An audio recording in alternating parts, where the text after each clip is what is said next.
যে গাইস আমাদের মুরগি হয়ে গেছে 5 মিনিট পর। কারো কারো 10 মিনিটও লাগে, কারো কারো 5 মিনিটও লাগে। এই যে আপনার সাথে তুলবো বাটিতে। 15-20 মিনিট লেগেছে, 5 মিনিটও হয়নি। ও 15-20 মিনিট লেগেছে, 5 মিনিটও বলা হয়নি। অনেক গ্যাস থাকলে 10 মিনিটও হয়।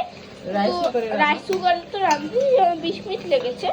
এই যে দেখতে পাচ্ছেন অনেক ধুমাস, আমার ক্যামেরা মোবাইলে নষ্ট হয়ে যাচ্ছে। এখন আমরা বাটিতে তুলবো, তার আগে একটু নেড়ে দিলাম। এই যে বাটিতে তোলা হবে। এই যে গাছ নিয়ে গেল। এই যে গাছ আমরা বাটিতে তুলছি। এখন আমরা ভাত উঠাই দেবো, আমাদের মুরগি রান্না হয়ে গেছে।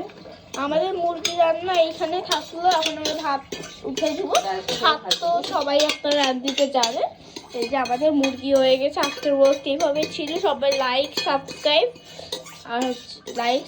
আর শেয়ার করে দেবেন ভিডিওটা বসে। ওকে, এই যে আমাদের মুরগি ফাইনাল। ঠিক আছে, দেখতে পাচ্ছেন এই যে মুরগি। ওকে গাইস, আজকে ভিডিও এখানে, বাই বাই।